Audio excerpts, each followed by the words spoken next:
നമസ്കാരം. കൊച്ചിയിൽ മറിഞ്ഞ കപ്പലിലെ കണ്ടെയ്നറുകളിൽ നിന്നും എണ്ണ കടലിൽ പടരുന്നത് ആശങ്കയുണർത്തുന്നു. കാർഗോയിൽ മറൈൻ ഗ്യാസ് ഓയിലാണെന്നത് സ്ഥിരീകരിച്ചിട്ടുണ്ട്. ചെറിയ തോതിൽ സൾഫർ അടങ്ങിയ എണ്ണയാണിത്.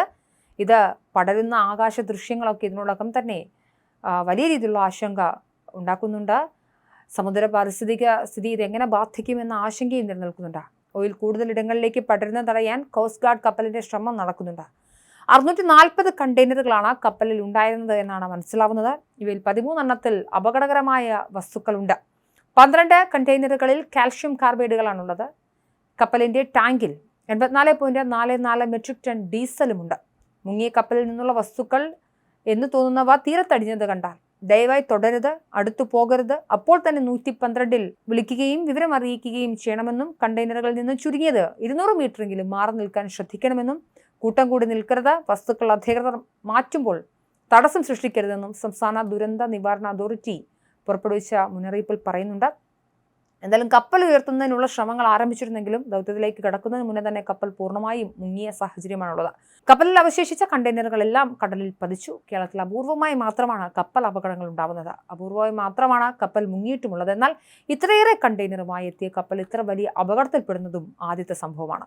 രക്ഷാപ്രവർത്തനത്തിലടക്കം ഇതിന്റെ പരിചയക്കുറവ് നിഴലിച്ചു എന്നാണ് വിലയിരുത്തൽ. 26 ഡിഗ്രി ചരിഞ്ഞ നിലയിലായിരുന്നു ആദ്യം കോസ്റ്റ് ഗാർഡ് എത്തുന്ന ഘട്ടത്തിൽ കപ്പൽ ഉയർത്താൻ സാധിക്കുമെന്നായിരുന്നു ആദ്യഘട്ടത്തിലെ പ്രതീക്ഷ. എന്നാൽ കപ്പൽ കൂടുതൽ ചെരിയുകയും കൂടുതൽ കണ്ടെയ്നറുകൾ വീണ്ടും കടലിൽ പതിക്കുകയും ചെയ്തതോടെ നിവർത്തൽ അസാധ്യമാവുകയായിരുന്നു. സുരക്ഷ കണക്കിലെടുത്ത് അവശേഷിച്ച 3 പേരെയും കപ്പലിൽ നിന്നും രാവിലെ തന്നെ നാവികസേന രക്ഷിച്ചിരുന്നു.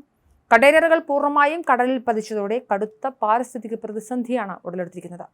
ഇനിയും ഇന്ധനം ചോർന്നാൽ അത് കടലിലെ ജീവികളെ ബാധിക്കും. അതുകൊണ്ട് തന്നെ ഇന്ധനം കൂടുതൽ ചോരാതിരിക്കുന്നതിനാകും മുൻഗണന നൽകുക. നിലവിൽ ഇന്ധനം കടലിൽ വീണിട്ടുണ്ട്. ഇതിന്റെ ദൃശ്യങ്ങൾ മറുനാടന് ലഭിച്ചിട്ടുണ്ട്. കടലിൽ വീണത് കപ്പലിൽ ഉപയോഗിക്കുന്ന ബങ്കർ ഓയിൽ ആയിരിക്കാമെന്നാണ് നിലവിലെ വിലയിരുത്തൽ. കണ്ടെയ്നറുകൾ ഒഴുകി തീരത്തെത്തിയാൽ അപകടകരമാണ്. ആലപ്പുഴ, എറണാകുളം, തൃശൂർ, തിരുവനന്തപുരം തീരത്തുള്ളവർ അതീവ ജാഗ്രത പാലിക്കണമെന്നാണ് തുറമുഖ വകുപ്പ് മന്ത്രി VN വാസവൻ അറിയിച്ചിട്ടുള്ളത്. കപ്പലിനെ ഉയർത്തി കരയിലെത്തിക്കാനുള്ള ശ്രമങ്ങളൊക്കെ തന്നെ വിഫലമായി. ക്യാപ്റ്റനെയും 2 ജീവനക്കാരെയും രാവിലെ കപ്പലിൽ നിന്ന് മാറ്റി. കപ്പൽ കടലിൽ മുങ്ങുന്ന സാഹചര്യത്തിലാണ് ജീവനക്കാരെ മാറ്റിയത്. കപ്പൽ നിവർത്താനും കണ്ടെയ്നറുകൾ മാറ്റാനും മെഡിറ്ററേനിയൻ ഷിപ്പിംഗ് കമ്പനിയുടെ മറ്റൊരു കപ്പൽ രാവിലെ എത്തിയിരുന്നു. നാവികസേനയുടെയും കോസ്റ്റ് ഗാർഡിന്റെയും കപ്പലുകളും സ്ഥലത്തുണ്ടായിരുന്നു. മോശം കാലാവസ്ഥയിൽ രക്ഷാപ്രവർത്തനം വിഫലമായി. ലൈബീരിയൻ പതാക വഹിക്കുന്ന MSC എൽസ 3 എന്ന കപ്പലാണ് അപകടത്തിൽപ്പെട്ടത്. 184 മീറ്റർ നീളവും 26 മീറ്റർ വിസ്താരവുമുള്ള കപ്പലാണിത്. 400ഓളം കണ്ടെയ്നറുകളുമായാണ് കപ്പൽ യാത്ര തിരിച്ചത്. 640ഓളം ഉണ്ട് എന്നാണ് ഇപ്പോൾ വരുന്ന വാർത്ത. ശനിയാഴ്ച വൈകിട്ട് 4:30 കൊച്ചിയിൽ എത്തേണ്ടതായിരുന്നു. 1997 നിർമ്മിച്ച കപ്പലാണിതെന്നാണ് ഇതുമായി ബന്ധപ്പെട്ട വിവരങ്ങളിൽ നിന്ന് മനസ്സിലാവുന്നത്. ഒരു ഫീഡർ കപ്പലായതിനാൽ മാതൃകപ്പലിൽ നിന്നും വിവിധ തുറമുഖങ്ങളിലേക്ക് നിരന്തരം സഞ്ചരിച്ചുകൊണ്ടിരിക്കുന്ന കപ്പലാണിത്.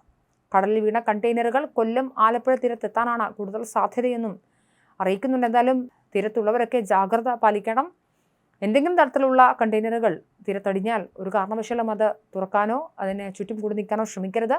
എത്രയും വേഗം ദുരന്ത നിവാരണ അതോറിറ്റി അധികൃതരെ അറിയിക്കണം. മാത്രമല്ല അത് മാറ്റുന്ന സാഹചര്യത്തിൽ മിനിമം 200 മീറ്ററെങ്കിലും അകലം പാലിക്കേണ്ടതുണ്ട് എന്നും ദുരന്ത നിവാരണ അതോറിറ്റി അറിയിച്ചിട്ടുണ്ട്.